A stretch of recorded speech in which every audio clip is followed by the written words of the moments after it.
Welcome to the Health Trip Podcast. My name is Jill Foose. I'm a functional medicine and integrative nutrition health coach. I created this podcast to bring you along as we travel down intriguing, science-packed roads, debunking old medical paradigms and perusing new innovative therapies and modalities with the finest functional medicine doctors, practitioners, and like-minded biohackers while living our best life. Enjoy the show.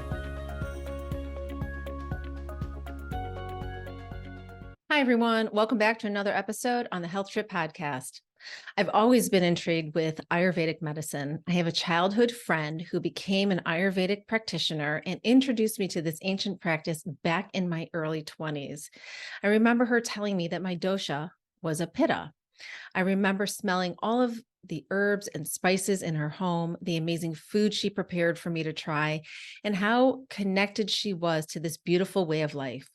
While it didn't capture my heart enough for me to dig too deep into it, I am still amazed by the principles and the benefits. One of the issues for me was that it seemed so hard to stick to, so unfamiliar and uncomfortable. Sounds kind of like menopause. How can we take an ancient practice, modernize it, and use it during a time in a woman's life when we are vulnerable and want to feel and look our very best? Some women are all in when it comes to taking hormones during menopause, while others want a more holistic approach. And how about combining the two? Is that possible? I have the perfect guest joining me today to break down what Ayurvedic medicine is and how it can fit into our modern society's need to feel and look great, mitigate menopausal symptoms, and live a full life full of vibrancy. Dr. Shivani Gupta received her master's degree in Ayurvedic Sciences and her Ph.D. in turmeric. She has fused Eastern and Western medicine into a modern Ayurvedic approach, making this ancient wisdom more accessible to the masses. She's also created her line of supplements called Fusionary Formulas, is an author, a podcast host, and a mother. Short little medical disclaimer before we dive in with her. By listening to this podcast, you agree not to use this podcast as medical advice or to make any lifestyle changes to treat any medical condition in yourself or others. Consult your physician for any medical issues that you may be having. This entire disclaimer also applies to any of my guests on my podcast. So sit back, open your minds, and let's dig in with Dr. Shivani Gupta. Hi, Dr. Shivani Gupta. Welcome to the Health Trip Podcast. I'm really excited to have you here today. Awesome. Thanks for having me. So, Shivani, before we dive in, share with us all of the things that drew you into Ayurvedic medicine and to become a practitioner. What was so encapsulating about that? Sure. So growing up, I grew up in Houston, Texas, but I also grew up going to India every summer of my life. And whenever I was in India, there was all this different approach to health. Like there's a completely different toolkit that they used. My own grandma would reach into the spice cabinet and she'd use turmeric and cumin and all these herbs and spices that were kind of stinky and weird to fix our health. And I remember every time we would travel through India, if we stayed in a hotel, they would offer these like Ayurveda classes and yoga classes and things. So I just remember constantly seeing it, being curious about it. And then eventually on my own health journey, I realized that the solutions I was being given here at home in Texas were not working for me at all. And I needed a new toolkit. And so that's when I turned to Ayurveda and I told my parents, look, we need to go find this thing. We need to study this thing in India. And I went on this journey. And so I visited all the top Ayurvedic centers in India, but really with this like journalist mindset of you've got to prove to me that your science works. Mm-hmm. And as I met the people whose lives it had changed, the people living in these centers and watched what they were doing and watched it work on me, I was like, wow, this stuff works. You guys have a whole science and system that heals people. Why are we not all doing this work to prevent disease in our bodies? Why do we look at life as just you work really hard and then you manage disease at the end? Mm-hmm. That's the format and template of my family. And in Ayurveda, you can actually be more vibrant, more youthful, more energetic.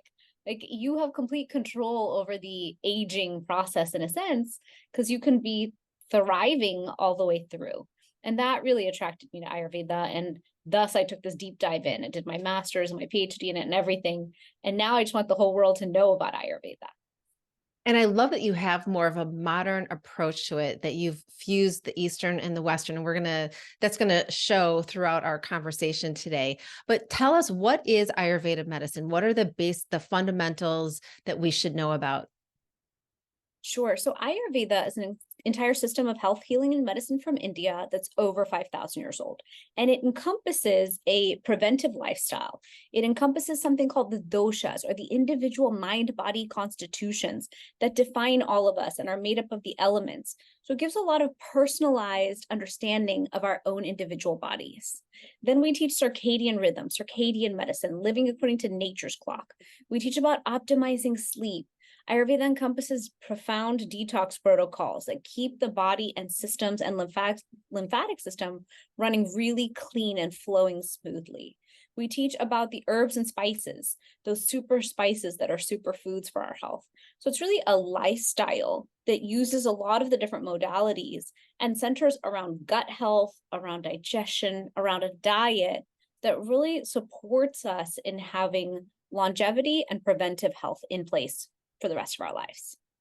So I know that I'm a pitta because before we jumped on, I was telling you how a friend of mine is an Ayurvedic practitioner as well.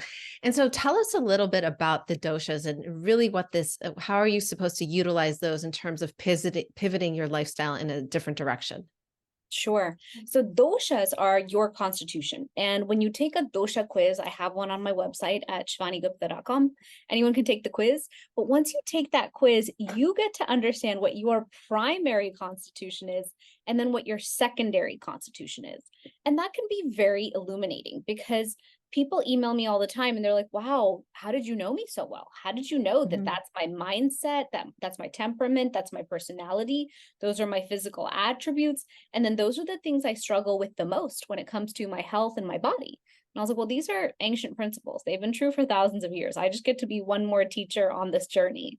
But understanding your primary dosha and then your secondary allows you to understand yourself better and constantly harmonize yourself and bring yourself back into balance. So as a pitta, you might have some certain imbalances, like you get angry or jealous, or you explode, or you overheat. Those are the pitta negative traits.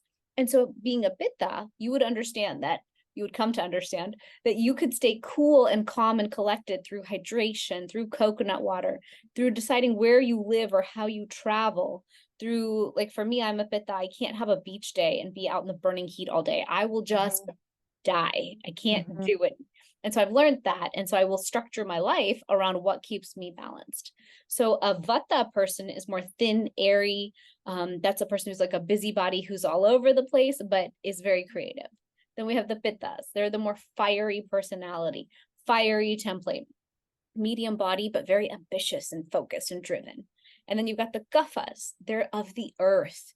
That's a very one thing at a time, one step at a time type of person. They're very loyal, very giving. They're like Mother Earth and grandma energy. And so kapha sometimes needs that swift push in the day to get their day done. And so that's where it's kind of fun to understand what is your constitution and how do you honor it and really leverage it to have the life that you want. And is Ayurveda a standalone practice, or can it be used in conjunction with other modalities like conventional medical healthcare? I think Ayurveda can very much be used alongside any other system of health and healing because it's very Eastern, it's very ancient, it's very organic in a sense. It can fit in with others. I actually think Ayurveda is the perfect symbiotic fit with functional medicine because functional medicine is going to address those root cause issues, understand what's wrong. But if we don't build an entire lifestyle in place that's a different lifestyle than what we have now, we're just going to keep causing the same issues. And so it's great to have a lifestyle in place that keeps us in rhythm with nature, that keeps that gut health on point, that really keeps us balanced. So we know that chronic disease states start with inflammation, right? There's type 2 diabetes, cancer, cardiovascular disease, Alzheimer's, and dementia. Those are the four big horsemen. How does Ayurveda play a role in inflammation, reducing inflammation? Sure. So we have a couple of different approaches. Ayurveda, first of all, teaches us a preventive daily lifestyle and rhythm and a self-care rhythm that we can carry throughout our day. We call it dinacharya. And just in the self-care rituals, there are a lot of aspects of it that help us detox, including a tongue scraper, for example. And so a tongue scraper will help you detox all the organs of the body. It reflects the bottoms, just like reflexology on the bottom of your feet massages all the organs of the body. We talk about how different places on our tongue also reflect the organs of the body. And so scraping the tongue gently massages those organs, ignites our digestive fire, and gets us going for the day. So that's just one example. So moving that lymphatic system is key. We have multiple self-care rituals for that. We also teach everyone about circadian rhythm and the circadian clock. And recently, in the last few decades, 3 Nobel Peace Prize winners won an award for proving the circadian clock to be true. But for thousands of years, Ayurveda has shared with us this clock. And so sleeping 10 to 2, for example, on that clock is the best time to support us to clear inflammation, clear the lymphatic system, rejuvenate, and reset for the next day. So I always ask people to really move that bedtime closer to 10 because 10 to 2 on the clock is twice as important as sleeping later, your 2 to 6 sleep, in terms of clearing that inflammation out of your system. And then another big way is Ayurveda is so gut-centered. So we teach that gut health is the center of all health. And it's really cool that modern day science is now saying that there's a gut-brain axis, there's this gut microbiome. All this modern science is proving what Ayurveda already said. Ayurveda said, honor gut first, ignite the digestive fire first. Don't drink cold water around your meals and put out that fire. Really honor that fire as being the center of all health, all vitality. And we know that inflammation oftentimes is residing in that gut. And so if we can clear the gut health, keep it churning and burning and moving and doing what it needs to, then we're not going to have that accumulation of what we call ama or toxins. And that toxic buildup won't be what our body is fighting with all the time, which is one of the causes of inflammation, is these environmental toxins and outside factors. So Ayurveda actually teaches us on all levels, all the different ways we can live a different way that will then prevent inflammation from accumulating and reduce the inflammation that we already have. So far you've just talked about all these lifestyle interventions, but where do all of the spices and herbs and the magic of Ayurveda come into play? So in Ayurveda, we do teach something called the sattvic diet. The sattvic diet is this way of eating and the foods that we eat.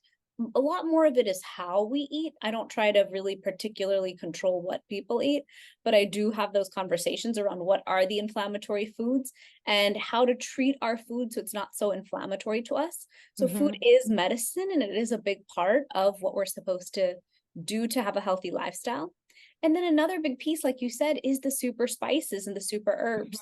So herbology out of Ayurveda is a very powerful piece of the puzzle. And I like to use spices like turmeric and ginger and cumin and ashwagandha, even cilantro, for example, heavy metal detoxer. There's a lot of herbs and spices that we can use strategically in our lives as powerful preventers and supporters as well. So it's really interesting because I just a few months ago I finished up taking a year-long gut health course, and there was an entire module that I was very surprised about, and it was all on Ayurveda. Nice. Yeah. And so it went into the doshas and the diet that you're talking about, but I work with so many women who are going through the menopause transition. And we know that just being in perimenopause changes our microbiome, right? Our bacteria constitution changes.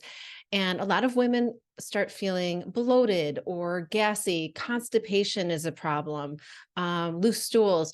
So take us through a journey of how Ayurveda would come into play with a woman in menopause who is experiencing chronic constipation. We know that women, excrete their excess estrogen through their bowel movements every day and how important that is. But so many women think going poop twice a week is normal, and it's not.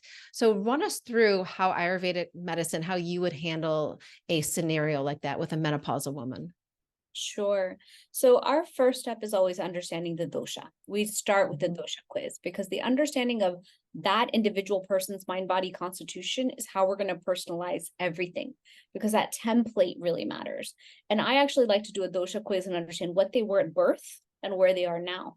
Because a Mm. lot of times the first thing we're balancing is dosha vitiation, dosha imbalances. If you are a pitta and you are a kapha right now, let's get you back to original factory settings, because Oh, that's so when it can change. because that a lot of times I find when you have kids, you change because you're naturally going to go into this more kapha state.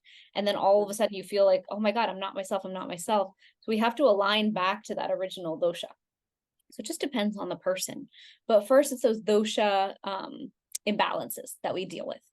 Then second, we do a big lifestyle conversation of how often are you pooping and how's your digestion and how's everything going and what is your schedule? What is your lifestyle? What are your commitments? What is your career? And what is that health history that could have impacted? Because let's say they had surgery and had high dose antibiotics, that's going to affect the current gut that we're dealing with. And gut dysbiosis is a major root cause in most of us that's driving most of the problems now. So we're going to have to do some level of gut healing protocol. Then we have that conversation of what is that diet that you're eating and how can we bring in less inflammatory foods, bring up the level of spices and herbs and things that we're consuming that'll help us. How do we remove inflammatory foods, but also bring in more, what is that word? Like ghee and foods that have an unctuousness and fiber, so we can create the solutions quickly that we need. So my goal is always, how do I get you out of trouble? Usually that's turmeric, gut protocol, gut healing, and clear the gut, and balance understanding of dosha. And then we can move into the finer fine-tuning steps, which is let's go into circadian clock. Let's fix sleep. Let's adjust the times of day when you do certain activities. That alone can be supportive. The circadian clock from Ayurveda teaches us to eat lunch at high noon when our body is most supported to digest that meal. So a lot of times it's lifestyle shifts after we deal with kind of the fires that we're dealing with. And the way we approach menopause is if we're going to hit each decade of life coming in hard, just working and churning and doing, but not paying attention to the body, then how are we expecting a beautiful result from the body as we hit these big life transitions? So my thing is, if we're going into perimenopause, which is what me and all my friends are approaching right now, then how are we shifting with it to give our body the space it needs to adjust and thrive? And then same thing for menopause. A lot of times with menopause, women are having those hot flashes, night sweats. It's like their body is not their own. They're working on eating the same, but gaining weight. And I've heard this a lot. And so I put together a tea actually for women. It's called hormone rebalance tea. But I wanted to test a theory of if you put 3 adaptogens from Ayurveda together, 3 types of tulsi with shatavari, people here pronounce it shatavari, it's a powerful herb for women's reproductive organs. And so those ingredients together are very cooling. And in that tea, I put it on a jasmine green tea base. And then I added jasmine to it, green tea, for the flavor, and some lychee. But that tea is very cooling to the body, and it cools hot flashes, cools night sweats. So for me, I'm very passionate about pulling herbs from Ayurveda to see, can we give this result in a natural form? Have there been any clinical studies done on using Ayurveda during menopause?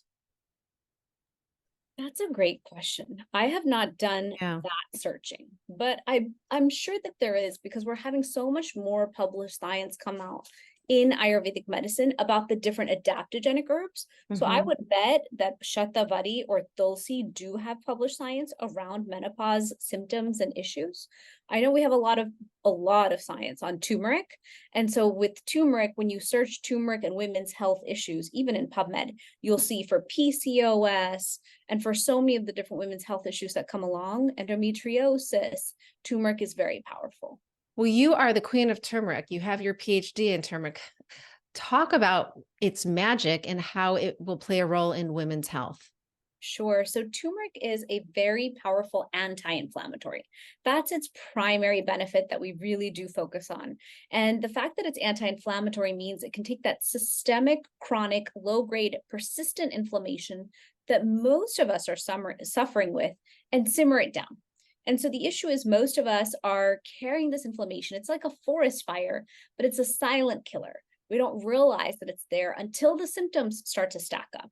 And people complain about brain fog, fatigue, joint pain, aches and pains, waking up and feeling stiff, and blaming that on aging. And I always tell people, look, that's inflammaging. That is inflammation stacking up, causing you to feel like you're aging. But if you weren't inflamed, you would not feel that way. And so really looking at that and trying to reduce your systemic inflammation is usually the first step. And that's what I love about turmeric is it's so well received by the body. It's so well absorbed, assimilated, and it can really do that job.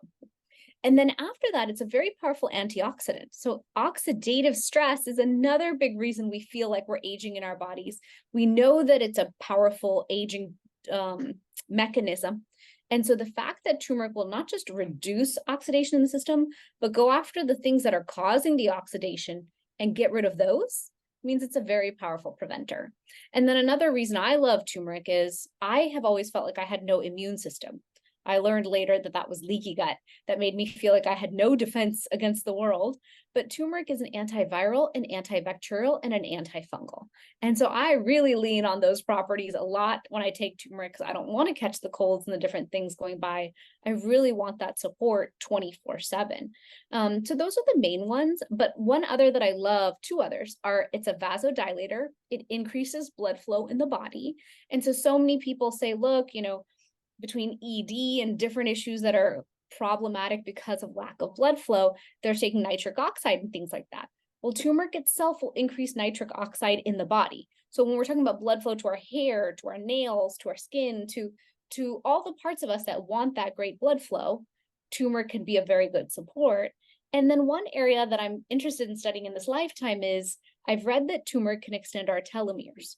So it's a very powerful anti-aging longevity tool. And a lot of times people say, well, I'm eating my superfoods and my blueberries and my seaweed and my this and that.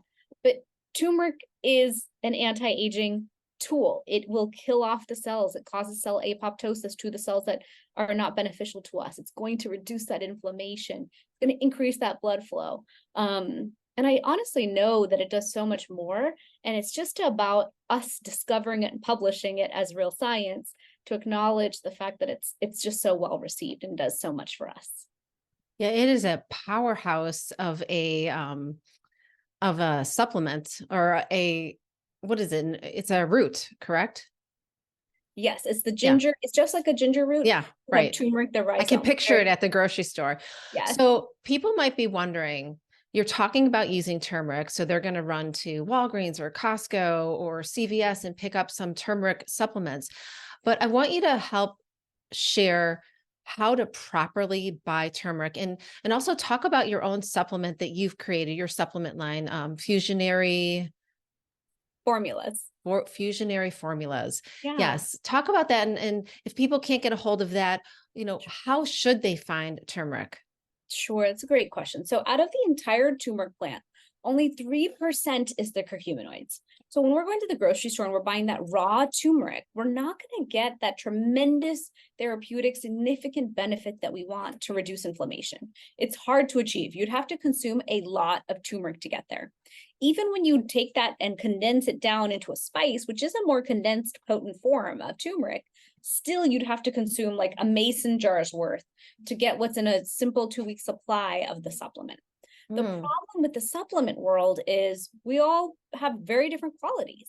And so 8 years ago, when I finished my PhD, I sat down and I thought, my family actually said this to me. They said, you are such a crazy evangelist of turmeric now, and you're going to tell everyone to take turmeric. You should just make your own. And I thought that was a pretty outlandish idea.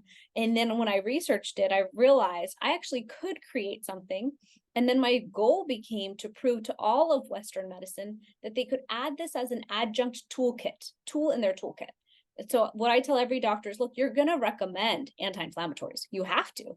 Can you just offer this one alongside? And if the patient wants that natural solution, then they'll take it. And so it's been a really beautiful journey because I'm very obsessed with potency and quality and perfection and making it in the US and controlling all my factors. Yeah. And because my goal was to compel orthopedics to make the change first, and they deal with really bad joint pain and chronic joint pain. So because we already win there, I knew we would win in a lot of the other subspecialties. But when I built Fusionary 8 years ago, that's what we went after. And so now it's carried by hundreds of doctors. I've had tens of thousands of patients take it. They call me and they share with me the benefits, how they can walk again, they can walk up the stairs again, they've kept their hand function, their knee pain is gone, so they can stay in athletics and sports. So there's a lot of benefits to taking turmeric. I just invite everyone to really read the labels. A lot of the labels nowadays just say curcuma longa. Curcuma longa just means turmeric, the plant. That's the $3 spice you can buy on the shelf. If they aren't outlining curcuminoids or curcumin, and they're not saying standardized to 95%, you really have no idea what you're getting. And if they ever take the label and they don't delineate how much is just curcumin, you definitely don't know what you're getting. And so that was my goal, was to be so transparent and so focused. And now my goal is to push for more clinical science, because that's how we're going to win at showing the entire medical system that it can be used as that adjunct tool. We do have over 6,000 scientific studies on PubMed showing the benefits, but if I can contribute to even more double-blind clinical studies, that would really push that forward. So that's my practice right now. Yeah, I think that's such a great idea, because I know for me, in helping my own clients purchase supplements that are high grade, I try to teach them what to read on the label, how to do the research to see, did that lab conduct any clinical trials and what's the efficacy? Because, it's a lot of money to stay on these supplements, and you want to make sure that you are getting high quality for the money that you are spending. And so in talking about turmeric, is there a therapeutic dose and a maintenance dose? Like when you're working with someone who is, really dealing with maybe an autoimmune disease or some GI dysbiosis, are you using a more therapeutic dose to try to bring down that inflammation? That is really on a one-on-one basis. So the bottle says 2 capsules a day, and that's for my turmeric gold or my inflammation relief. And then a lot of people take the combo, and that's their pain solution bundle. That is what I call a standard dose to achieve the job. But if I talk to someone individually and they're like, you don't understand, I wake up in so much pain, I'll talk to them and say, you can add a third dose, because we know that you can take up to 8 grams a day of curcumin safely. So it's not like you can't increase a little bit, but it just depends on that person and what they're looking for. And also the way I built mine is very potent. So I always start people 1 a day with food. Yep. Gently ease in, because not all of us eat a diet full of spices and herbs, so we might not tolerate it well. But if you take a high dose curcumin and you have joint pain, you should feel a difference. I meet a lot of people who say, I don't feel anything. I'm like, well, if the label doesn't say 500 milligrams curcumin, 95% standardized, then you're not getting the therapeutic dose you need to achieve the goal. And curcumin has a pretty fast uptake. So once you have it on board and in the system and it's working for you, within an hour, hour and a half, you're going to know it's supporting you. Like I sprained my ankle, and so I used it as like that's very fast. Yeah, I use it like as an anti-inflammatory support, and I could feel the pain come down to like a 2. And then I can feel when my pain rises back up, and I take it and it rises. You can use it in that way for more acute pain issues as well, depending on the level of pain. Well, that's very quick, because sometimes you have to take a supplement for about 12 weeks before it's going to show any signs of, whether it's working or not for you. I usually tell people 7 to 10 days. They usually know. That's great. Within 7 to 10 days. If that's great, because people want quick turnaround times, right? People aren't very patient when it comes to, a more holistic approach to healing. True. It's yeah. We're all like that. Yeah. Let's talk about stress and the Ayurvedic approach to stress, because everybody feels stress. I mean, coming out of COVID, everyone's just super amped up and really struggling with reducing their stress and managing their stress.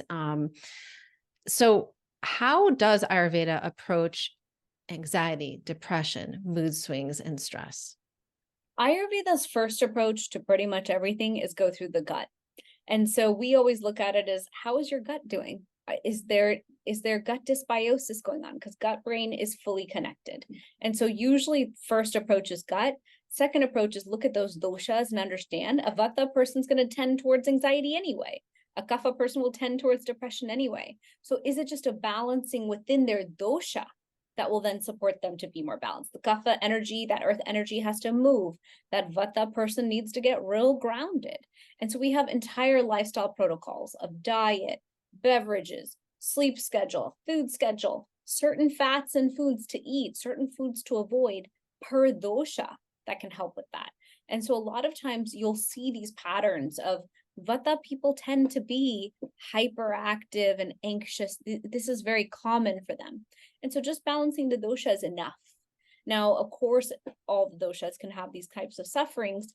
And so Ayurveda's approach is, how do we show you how to bring a lifestyle practice in place that's so balancing, that brings you back into rhythm with nature on a circadian clock with your own self-care rhythm, where you have so much control over that, and you've built this rhythm with yourself of so much self-care that your cup is full. And from that place, we can approach anything. So for me, I myself have a pretty high impact, busy life, but I don't let go of my self-care rhythm. And that's how I stay very level and balanced all the way through. Yeah, see, that's what's really hard for so many people, including my own clients, right? Is maybe they can get it down in their home, but as soon as they walk out the door and they have a business meeting, or they go and travel, or they're going to their in-laws' house for the holidays, everything just sort of falls by the wayside. Right. And so what is Ayurveda's approach on handling all of the real life situations? Right. Because I'm sure people are practicing all of these lifestyle interventions first at home, in the comforts of their own home, where they can control a lot of the confounding factors, right? The water that they're drinking, the food that they're eating, it's their own bedroom, so they can control their schedule there. But what happens when they leave that? Great question. I have had to learn to build a rhythm that's portable. And so I think we can all build rhythms that we can carry with us. Our supplements, our water bottles, our tea, our honey. I carry everything with me. Our sleep solutions, our sleep supports. I carry my sleep formula. I carry the right bottles to carry hot water around. So when I can get the hot water, I've got it and it's keeping it hot. So I think it's a lot around preparation and the active choice of, even though I'm going to be running around, what are the tools I'm going to need to be ready, and thinking about those the night before and then planning for it. And every time we feel ourselves falling off the horse with that, what are the restructurings that need to be put back into place so we can keep them? Because I agree with you, when you travel and all this, it throws things out of whack. For me, I've just learned, can we start packing the things that matter first? So when I go to pack for a trip, I pack tea first, supplement seconds, tools. I pack my tea kettle. I have a travel tea kettle. Then clothes. Clothes are like the last thought. You sound like me. Yeah, because I can get clothes anywhere. But what I can't get are my supplements and my tea. Right. So Right. that has to go first. And just maintaining that rhythm means that when I come back, I don't feel off. But in the past, I would just go on trips, drink wine with my friends every night, eat what I wanted, and I'd come back so inflamed, so much heavier, so much I'd feel like I need a detox from the trip. So the goal is to enjoy on our trips, but keep that rhythm of moving in nature, exercise, and excellent sleep so that we don't lose our gains. Which takes a lot of intentionality, right? It's not just like meal prepping or prepping your supplement little bags. It's a lot of intentionality. It's a lot of mindfulness. And so what does Ayurveda bring to the table in terms of mindfulness that maybe other modalities don't? The entire rhythm of Ayurveda is built on being intentional about our health and building an intuitiveness with ourselves. Because each of us as a bio-individual person is here having our own individual experience. We have our own journey, our own health journey. And so Ayurveda teaches you how to build this rhythm to your life, this rhythm to your entire sleep, everything. And then once you learn to stay in that rhythm, everything's easier. But the mindset very much is, how do I do self-care in a way that I feel so good? How do I build my energy to be just unstoppable? How do I build clarity in myself so that I'm always clear and honoring myself and others? And so that intentionality and then that intuitiveness of understanding what you need is very powerful. So when I stop at my different anchor points of the day, I call it tea time is me time. When I stop for tea time is me time, I always ask myself, what do you need right now, Shivani? How are you doing? Have you made a plan so you get to eat today? Are you hydrating? And just starting to ask those questions will bring forth really powerful answers around what you are and are not doing. And then you can self-correct and self-adjust. Right. And just like everything else, it's a daily practice. And in the beginning, it's going to be unfamiliar and uncomfortable. But as time goes on, it will become more intuitive, and then it will be your base new normal. Exactly. I totally agree. Yeah. I want to pivot to weight loss and how Ayurveda plays a role in weight loss. So, as far as I can remember, Ayurveda, taught to me by my friend, 25 plus years ago, was a more vegan approach to eating. And I was wondering what your modern take on that is, um, fusing Eastern and Western, and what you do about nutrition. Because in weight loss, we know, and there's, so much talk about prioritizing your protein, especially for women going through the transition of menopause and the loss of lean muscle mass and bone health. What is the modern take from your perspective on the weight loss journey and protecting our muscles and our bones? Such a great question. I don't think there's any perfect formula because we are so Yeah. individual. And even our body structure is different according to Ayurveda. So, one big reminder I give to women is know your dosha, know your structure, and then only go after the structure that's actually physically possible with your own body. Because sometimes I'll show a picture to the trainer at my gym and he'll say, Shivani, you'd have to chainsaw your hips. Like, that's not even possible.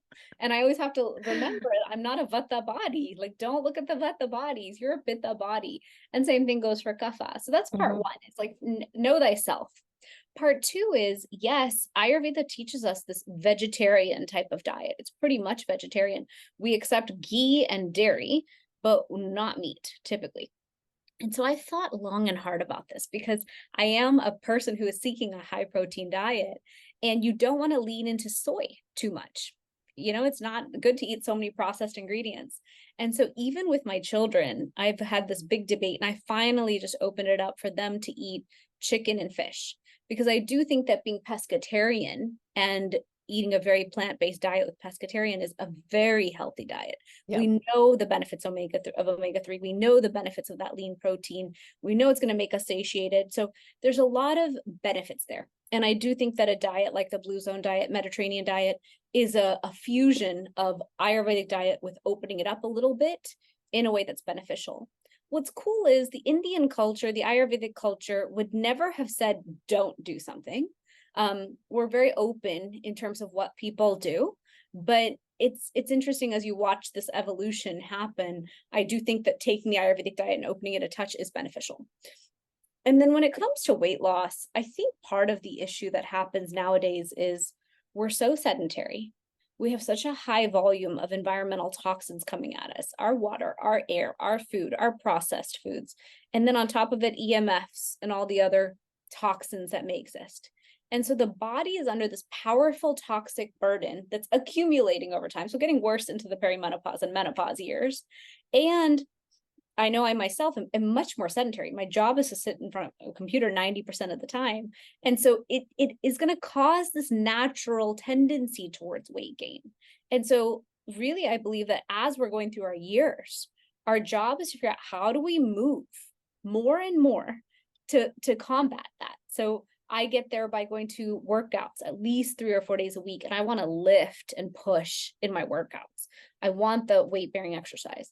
I go to yoga. I think yoga, which is a sister science to Ayurveda, gives us so much.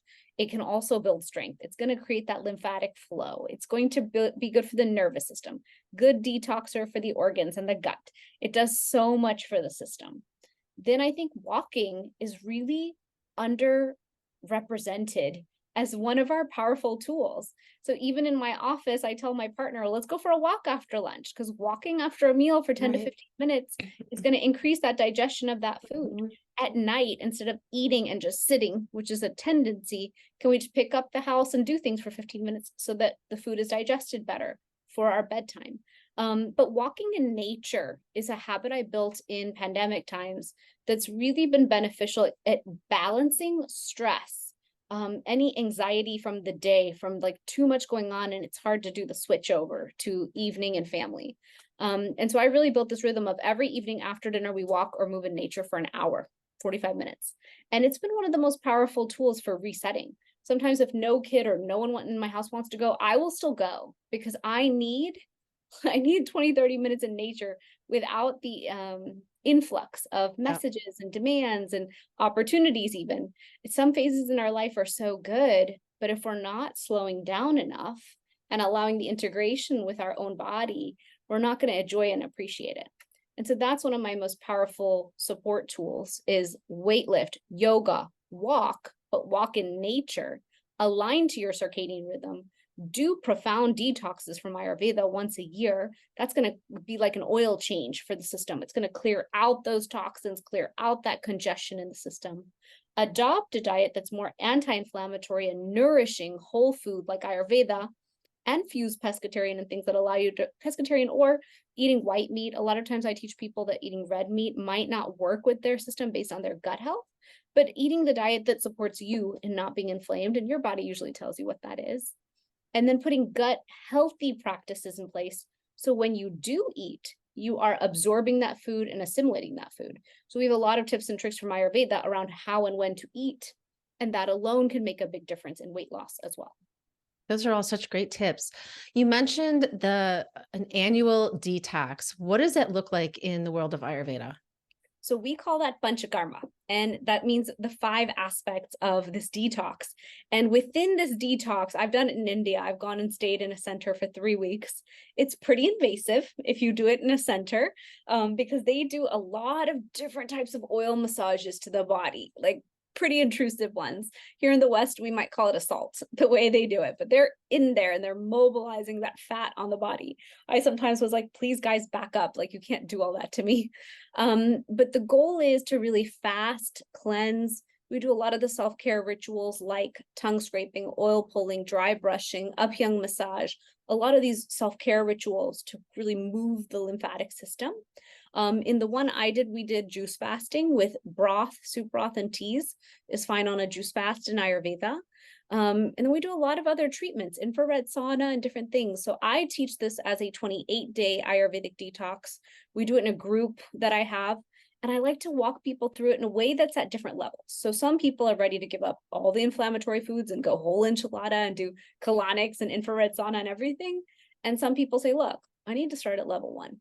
And we go from there and just bring that gentle detox in until they're ready to make room for the bigger one. I love that because you're just making it so much more inviting for people who are curious. You know, when I want to look at something and maybe try something new for myself and I have to go all in, I'm usually all out within like the first 30 seconds. I am that person that wants to ease in and look at all the surrounding factors that are going to go into whatever that modality or therapy I'm going to try. So I really like that. That's that modern Eastern Western fuse that you have such a keen feel for people. Yeah, I love that. I think we have to make things doable. Yeah, if you absolutely. all compliance over the name of perfection, what's the point? Right. And so you can only do 7 days, let's do 7. If you can do 14, let's do 14, but let's meet somewhere where we're actually going to start getting that result that you want. Right. And in the world of health coaching, it's, you know, we are trained to meet our clients where they're at and not a step beyond that. Right. So I love that. Yeah.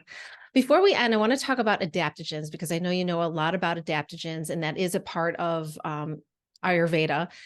So a lot of people are really confused about adaptogens and how they work in the body. And I think they are unbelievable. And there's a variety of choices. So share with us your expertise on this. Sure. So adaptogens are, out of the super spices, some of my favorites. Even turmeric is adaptogenic in the body because it's going to where it needs to go to do the job.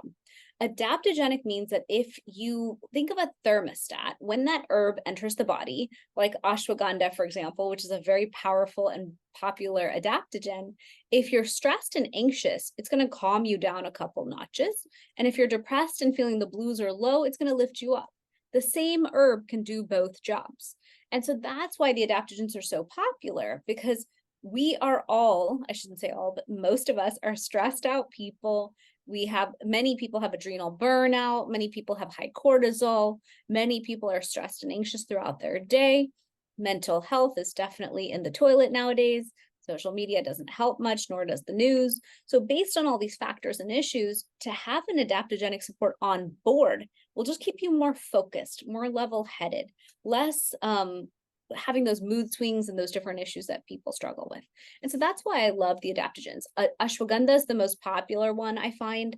People also love Brahmi, which is great for brain health. We have Schisandra, Rhodiola, some of those others. Even Tulsi is a powerful adaptogen. So that's why in hormone rebalance tea, I use those, the Tulsis.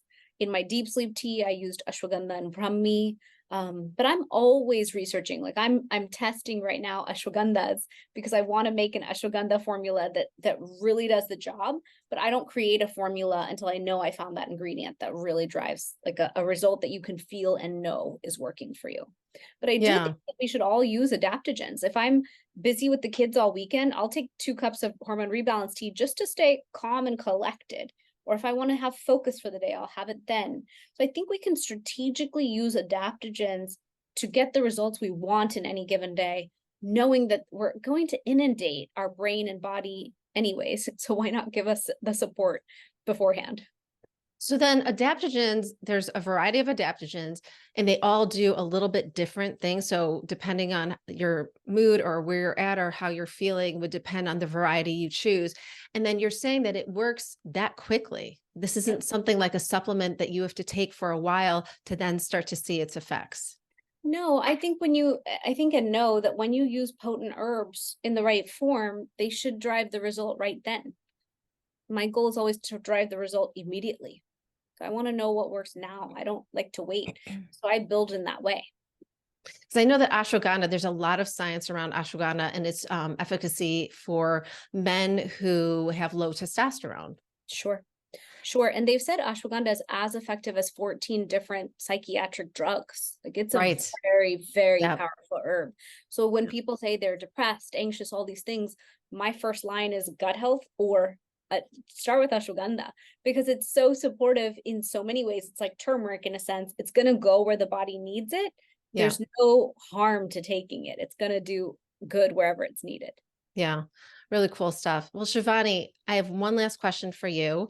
What a pleasure it's been speaking with you today. What are 3 Ayurvedic takeaways for midlife women that they can start to incorporate into their daily lives starting today? My first one would be take your turmeric because we're all inflamed. And if we would just drop that inflammation down, we're going to support ourselves in the here and now and each year that passes. I'm a big believer in turmeric first. My second one, use a tongue scraper. I'm a big proponent of a copper tongue scraper from Ayurveda because it's going to clear that gut health. It's going to clear those toxins out of the body. It's almost like a simple, free way to detox daily. And so then when we go to do those bigger detox, we've already detoxed a little bit every single day. So And then when do you use and when and how do you use the tongue scraper? So you take a tongue scraper and you use it every single morning. You gently scrape the tongue 7 to 14 times. You can scrape your tongue before or after you brush your teeth. I prefer after I brush my teeth. And then you just rinse off that tongue scraper. Copper is preferred because it's an antibacterial metal. So it's like a self-cleaning tool pretty much. But you're going to reduce those toxins. You're going to create better oral microbiome health, which impacts main gut microbiome health. You're going to have better breath and more freshness in the mouth. And you will have gently detoxed all the organs of the body and ignited digestive fire. So there's a lot of benefits to this one habit, which I love. I love multi-dimensional, multi-habits like that. Like I can do multiple self-care things at once. And I'm like, yes, multitasking. And then my third tip would be from Ayurveda to incorporate self-care as a powerful circadian rhythm. And so one easy way to do that is tea time is me time. Just stop 3-4 times a day, have a cup of tea or your favorite coffee if you're a coffee person, and really tune into self. Ask yourself questions so your own intuition gives you answers. Because the biggest issue we have is we're just going. We're influenced by outside factors and running at our goals. But when do we actually tune into our own physical, mental, emotional, and spiritual self and ask for that alignment? Ayurveda is all about the alignment of those things. And so by pausing and saying, hey, how are you doing? What can I do to feel better today? What do I need to do to make myself to help feel healthier or better?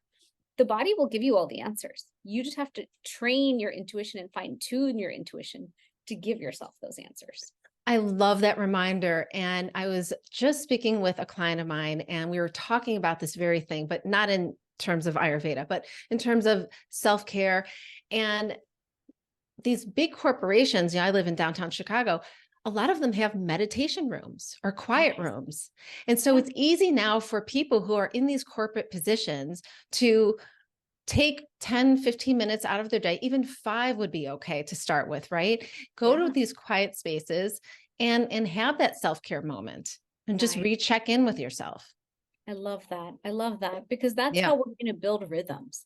And if we're in rhythm with nature, Ayurveda says that's it. Then we can have that health and that vitality and vibrancy that we crave. Right, right. Yeah. Awesome. Great information. Thank you so much. Where can my listeners find you, and then also find your Fusionary Formulas? Sure. So my website is shivanigupta.com, Shivani Gupta. The website is also fusionaryformulas.com, FUSIONARY. And we made you a special code, Health Trip Podcast. We'll give your listeners 15% off. And then I have a podcast as well called Fusionary Health Podcast, where I share what functional medicine doctors and practitioners share on our health. Great. I will put all of that into the show notes. This was amazing information, and all unique information too, not something that I typically cover. And I'm so glad that I did, because there's a lot of women out there who don't just want to go down the conventional healthcare model and take hormones, but they also are looking for, in addition to, or instead of, a more holistic approach to their overall health and wellness, and setting themselves up for longevity, right? It's not just about how are you going to feel today, but how are you going to feel in 10 years, 20 years, and 30 years, like well into your 90s. So this is great. Absolutely. Thank you so much. Thanks for having me. Yeah, thank you. Thank you for joining me. I hope you enjoyed the podcast. Lifestyle changes can be hard and overwhelming to make. By building your support team of functional medicine doctors, therapists, and health coaches, you can reach your optimal health goals. Be sure to check out my other podcasts. Until we meet again, stay healthy.